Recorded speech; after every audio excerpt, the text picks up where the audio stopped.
I started out as a clothing boutique, a little clothing store. So when I added the vintage, I kind of kept that attitude and feel to it. So it's more like it's not vintage for being old, it's vintage, but I still try to keep it in style.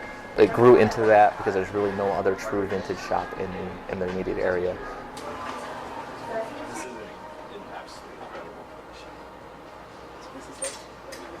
Actually, kind of an odd volume of clothes in here.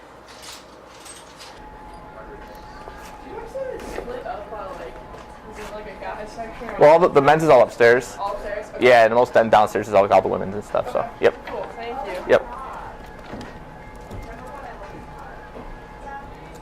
Kind of classify the term vintage one of a kind as opposed to just calling it one of a kind, because the odds are not going to be that you're going to find someone else that has that. And usually, if you do, you kind of like almost like a camaraderie thing. Like, hey, we both found the same thing. That's great.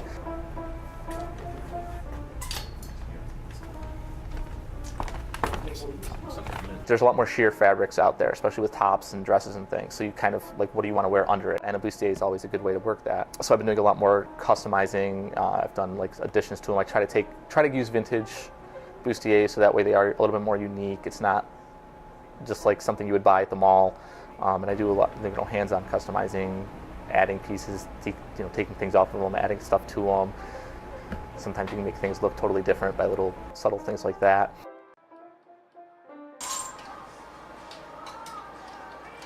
I find that if more than one person tries something on or even just picks it up and looks at it, or whatever the case may be within a day, for some reason it sells by the end of the day. It could be the third person, the fifth person. Some reason, somehow, I just know that if a couple of people pick up the same item, it's going to go.